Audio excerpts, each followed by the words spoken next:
Have you fallen down the cottage industry rabbit hole yet?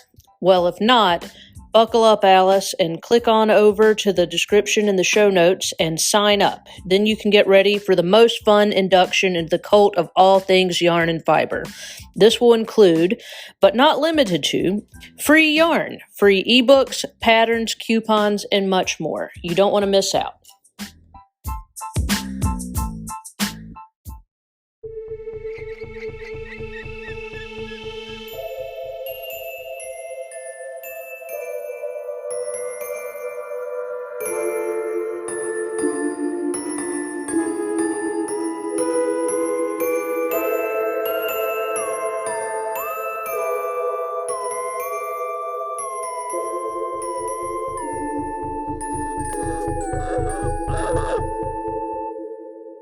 You are listening to Crime, Coffee, and Crafts, a podcast featuring two crafty besties who love true crime and a good cup of joe.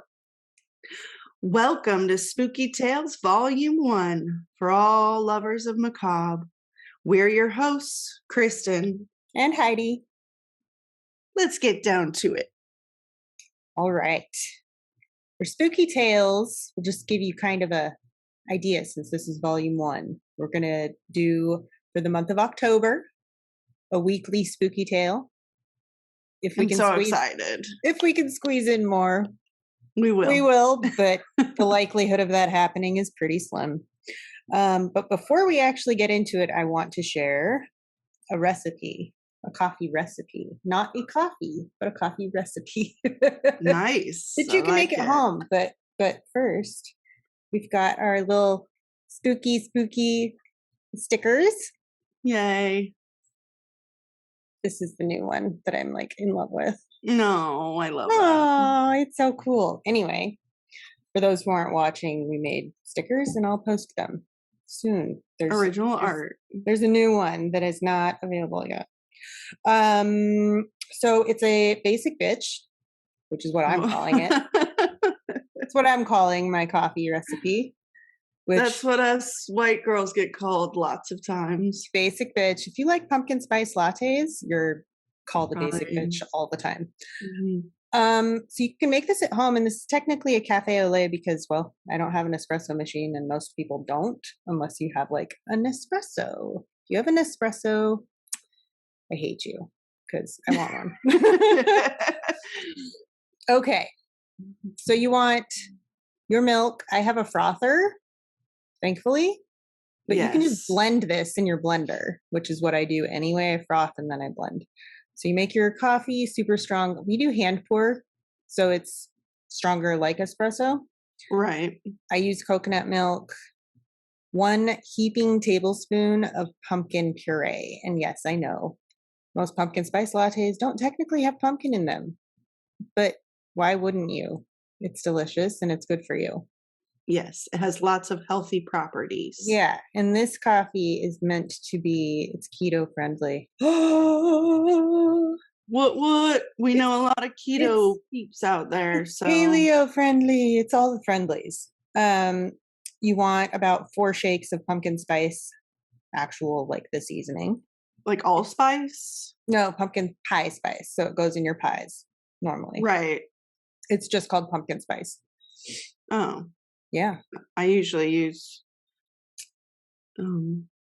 allspice. Allspice, sorry. I use because it has all those things in there. I use all kinds of things in my pumpkin pie, but for this, just pumpkin spice. And finally, if you are keto, etc., Lakanto monk fruit drops. They're sweetener drops. Mm-hmm. I do like 10 in my giant cup. 10 drops is enough. Yes. So anyway, I've had it when I go visit Heidi, and it's strong. You don't need a lot. You need like 5 drops in a normal cup. Mm-hmm. So, but yeah, you just get all that together, throw it in your blender, turn that thing on high, let it do its thing, and serve it. And it's delicious. So that's what I'm drinking. Lovely. Nice. My coffee this morning. I love it. Does it thin out? Or is it a thicker coffee? No, it's regular. Yeah. I was just thinking about the puree. The pumpkin, it's not much. So it just kind of Yeah. like blends in there. Nice. I like it. I'm Yeah, gonna have to try that sometime. it's delicious. But I will. And if all you go ahead. I'll put it in the show notes. Yes, and if any of the listeners try the recipes that we share in these tales, please let us know what you think. Yes. Good, Even if- bad, indifferent. Even if you don't like pumpkin spice lattes, try it. You won't 'Cause- regret it. Even people who hate pumpkin pie love my pumpkin pie. Could be because I put rum in it. Could be. Could Could- be. I call it the adult pumpkin pie because it's dark and spicy. It's delicious. Okay. Yes. I'll share that recipe someday too. Nice, nice. All right. So today we are heading to Spring Grove Cemetery right here in Cincinnati. Love it. Muggard. I was reading about it and I was like, holy shit.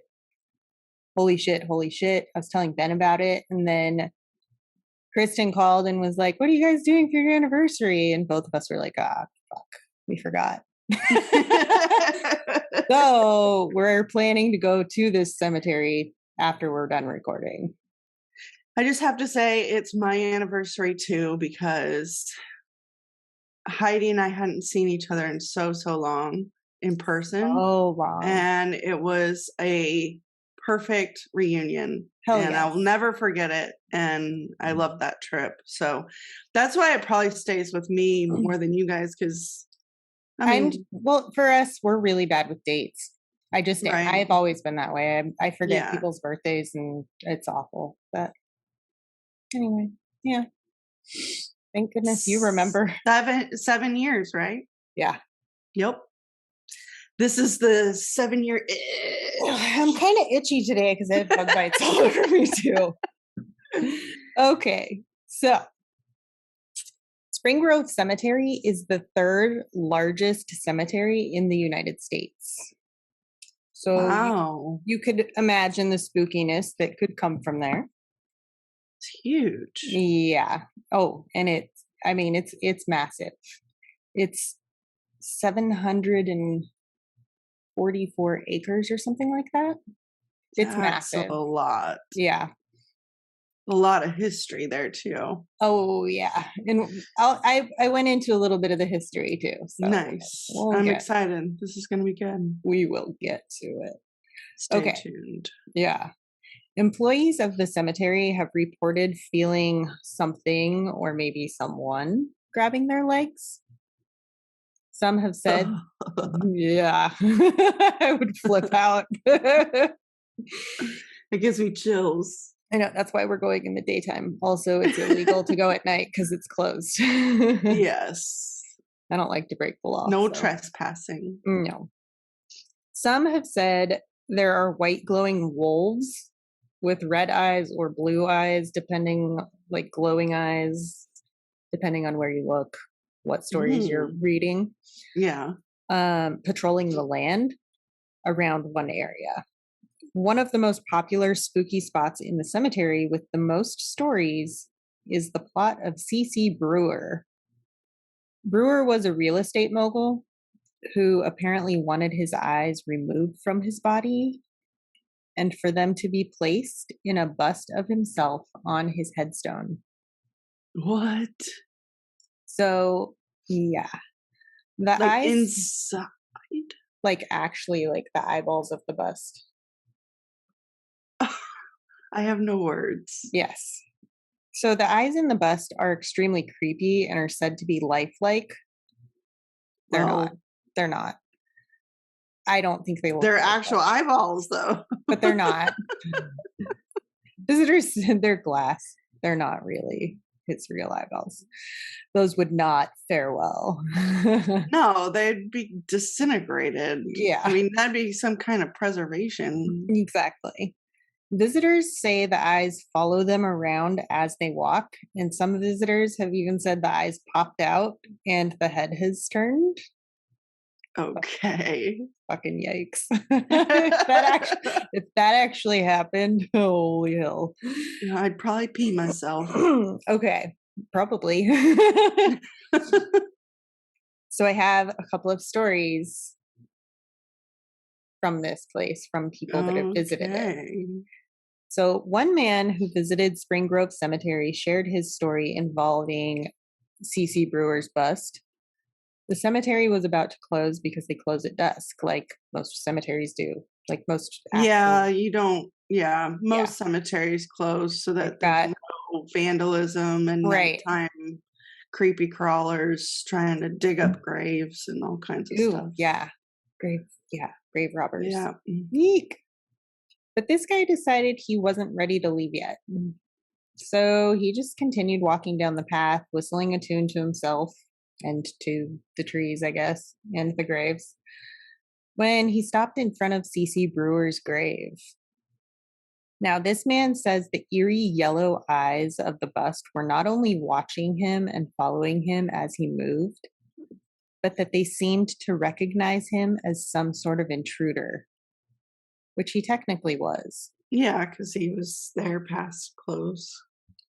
When this man decided to turn and leave, suddenly, he says, one of the eyes popped out of the bust, landing on the ground right next to his foot. He stated that the eye then turned all the way around, so it was looking at him. So creepy. And as it moved, it made a really gross, like sticky, wet noise on the ground. I know. It was at this moment the man knew it was truly time to get the fuck out. Yeah, I'm Yeah. pretty sure you're fast walking or running. Yeah. So he makes it out, but he decides he's going to go back the next day to try to confirm what had happened. And when he got to the spot he was standing in the night before, the eye was back where it belonged, in the bust. But he did search the ground and he swears that there was a gooey trail. and Like a spot eyeball where, slime where the eyeball slug slimed it. trail. Yeah. Oh. Yeah. I also kind of wonder, what was this guy taking? Yeah, did he have some mushrooms What before was he his on? before his cemetery walk? Was he just imagining it? I don't know. Mm. Okay, so another super creepy spot that I'm so excited to go see today Yes. in this cemetery is called the Dexter Chapel Mausoleum. Ooh. It's a private crypt that was designed and built by a local Cincinnati architect named James Keyes Wilson. And he designed it specifically for the Dexter brothers and their family. Okay. Construction took 4 years, from 1865 to 1869. Wow. Yeah. Now, the structure is made from sandstone, which is not great. It just doesn't hold up. So almost since the beginning, this building has had some structural issues. And over time, sandstone begins to seemingly melt, which is really creepy to me. Mm-hmm. I think that this building is absolutely breathtaking because it's a Gothic style of building, and it has floating buttresses. Okay. And they're actually the only like completely matched, identical floating buttresses in Cincinnati, at least. Yeah. Amazing. Other people think it's terrifying, scary, and they don't want to go near it. Straight out of a horror movie, which is most likely why I love it. Yeah. Okay. So we're horror fans, guys, yes, if you didn't know already. Just in case you were wondering. The upper portion is a chapel and the lower portion is the crypt, where generations of Dexters are in their final resting place. So they're stacked, right? So even though I think it's beautiful, I still don't think you could pay me enough to go inside at night. No, I think that's a daytime visit. Yeah. Probably mid-morning is a good time. Yeah. Now, you may be wondering why I wouldn't want to go in, but once you hear this next story, you'll know. Mm. Two teenage boys shared their story of a hazing gone super spooky.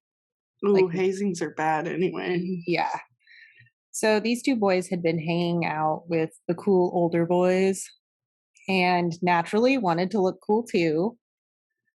So when the older boys wanted them to prove themselves, they couldn't pass up this chance to get in with their little clique, which don't be in a clique. Peer Uh, pressure can be positive, but in most cases It's is not. not. I'm very stubborn, so like the more you push, the more likely I am to Be put like, my foot nah, bruh, I'm done. Walk away. One night, the group of boys were walking by the cemetery when one of the older boys decided to dare these youngins to hop the cemetery fence and go into the Dexter family crypt. Eek! Mm. No. So at first, the boys were smart and refused to do it. But they eventually gave in when the older boys told them they would be accepted into their group with no further hazing if they did it. Yikes. Okay. So, of course, they agreed because they really couldn't pass They up this didn't- ridiculous yeah. opportunity.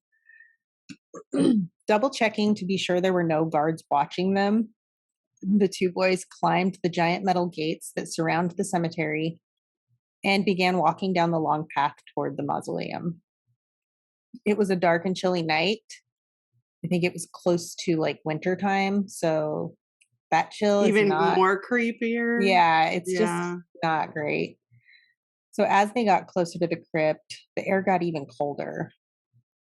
When they arrived at the entrance to the crypt, they just stood there, neither one wanting to go in first. One boy said to the other, "You go first," to which the other replied, "No, you." Can we hold hands and go in together? So then they say that suddenly there was a devilish growl coming from inside the dark entrance.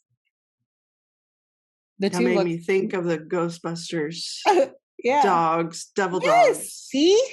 I'm wondering if they got that story from this. Just saying. Okay. The two looked at each other, about to take off, when something super creepy came out of the crypt, stopping them in their tracks. Two snarling white wolves with their eyes glowing with blue fire. Mm. One of the wolves threw its head back and began a blood-curdling howl at the sky. And that was it for these two. One of them quickly grabbed a flower off of an eastern redbud tree that was growing just outside the walls of the mausoleum because they obviously needed evidence that they had gone there Right. before they both took off running as fast as they could. And peed their pants. Probably. So apparently they were officially accepted into their group after recounting their terrifying story to the older boys, and they were never hazed again. Well, good, because hazing's bad. Yes. But like, I'm so excited to see this place. It sounds like a very good, terrifying experience. Yes. Like, because there's a lot of rich history, but also it's beautiful, yet Yes. sinisterly creepy. Yes. There's a lot of famous people buried in this cemetery too. Yeah. And I'm going to get into the facts of this place now. So, there are 41 Civil War generals buried within the grounds of this cemetery. That's a lot. Only 40 of them are named on the official list because there's a single Confederate general buried there. Oh. Philip Noland Luckett of Texas. Yeah, Mm. weird facts. Spring Grove once had its own jail. The Norman Chapel was built in 1880 and originally housed a jail in the basement. The jail cell is still there, but is used for storage today. Oh, interesting. When it was functional, vagrants and reckless drivers, originally of horse-drawn carriages, later of automobiles, speeding in the cemetery were arrested and kept overnight. How creepy would that be? Yeah. Here, you're yeah. arrested for the night, sitting here and listen to all the spooky noises In a and cemetery. creepiness in this giant cemetery. Yes. So the cemetery watchmen were actually deputized by the county sheriff. Yeah, they would enforce the have to laws. because they, yeah, Pretty cool. that is neat. Okay. So almost every article, book, or blog post about about weird Cincinnati sites directs readers to C.C. Brewer's grave in Spring Grove Cemetery, stating that he was an optometrist. Maybe that's why he had his weirdness of her eyes, He but was not an optometrist. He was oh, never an optometrist. why did he have this weird thing about his eyes? Yeah. That's just a story they came up with. Brewer was a salesman, a commission agent, and a real estate investor. He married 3 times, disowned his own daughters, tried to blow up one of his own buildings, was declared insane, and died in a mental hospital, but he was never an optometrist. Yeah. So, yeah. No doctor of eyes, guys. Yeah, that just made me think of the eyeball killer, too. Yeah. Okay. Spring Grove is home to several, quote, ladies of the evening. Oh. There are at least 16 sex workers buried in Spring Grove Cemetery. While none are identified as such on the cemetery's burial records, cross-indexing with Cincinnati death records and newspaper accounts confirm that sex workers, quote, harlots, and, quote, sports, they called them sports, I don't understand, are buried there. That's an odd nickname. for Yeah. them. Some rest in common unmarked areas, some in family plots. So, no, they are not all buried together in a, quote, red light district, because that doesn't exist in the cemetery. You sure there's no red lights over their graves? Oh, that would be like so Beetlejuice. Oh, okay. So this was extremely weird to me because I think it's creepy that they do this kind of stuff.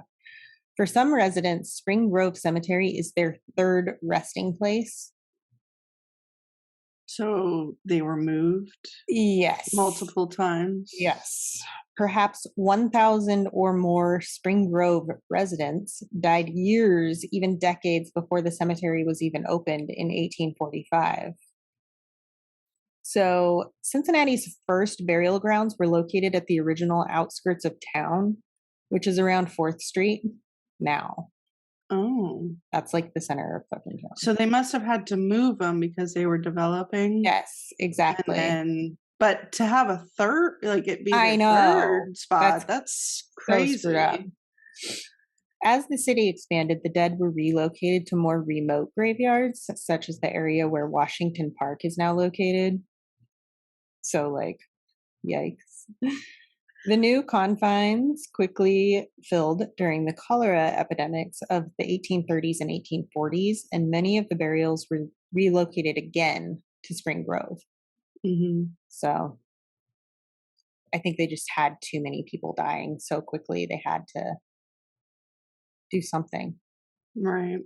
But yeah, I've got some sources I will put in the show notes.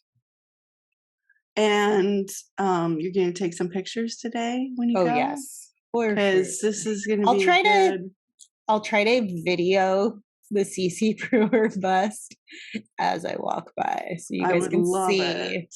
You can see with your own eyeballs if it watches me. Yes. Or if an eyeball pops out. And slimes the ground. And follows you through. Ooh, oh, that would be so fucking creepy. So gross. Oh, all right. So Does Not Scary Farm still happen? Is that still a thing? Is Not Scary Farm still a thing? I believe it's yeah, because Oh, the Carowinds, which is here in North Carolina, oh, is they it? do the Spooky Woods or Scarowinds. Okay, It's called Scarowinds, and it's a Snoopy park. So I'm pretty sure Knott's Berry Farm, which is also a Snoopy park, I didn't know that. still does their. Huh? I didn't know that. That's awesome. Oh, yeah. Okay, I remember going to Not Scary Farm and actually getting scared. And it was awesome because I don't. It takes a lot. It like watching movies, I don't get scared. I don't get scared watching horror.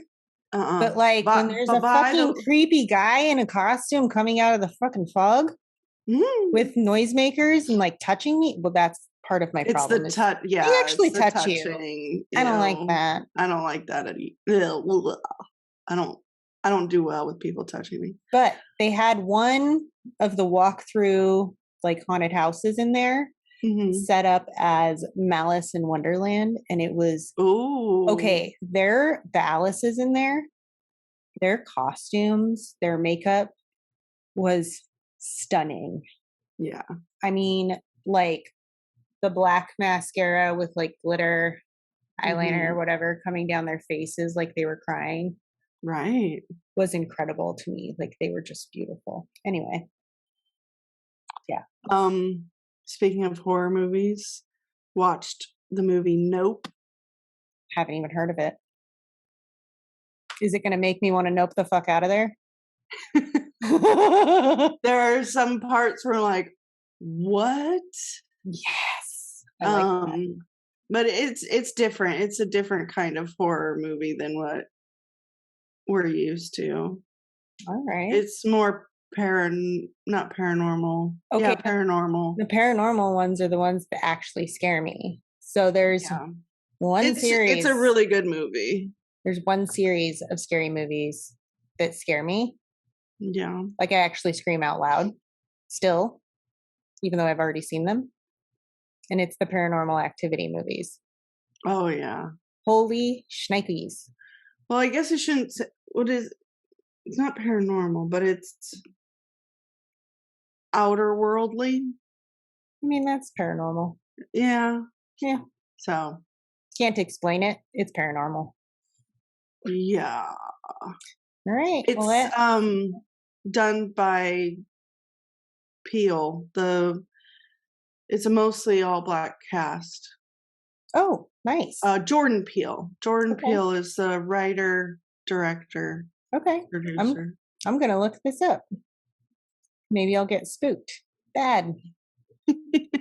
I'll be like, why did you tell me to watch that? I'm ruined for life.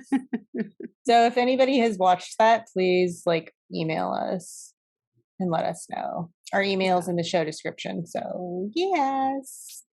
All right. Yes. Volume 1 done. We'll see you next week. We out. Time. Ta-ta. For now. Thanks for listening to Crime, Coffee, and Crafts. If you love our podcast, please rate and review us on Apple Podcasts. This helps us more than you know. If you really love us and want to support us, go to our website at www.crimecoffeeandcrafts.com. From there, you can join our Patreon, shop our merch, and find us on social media.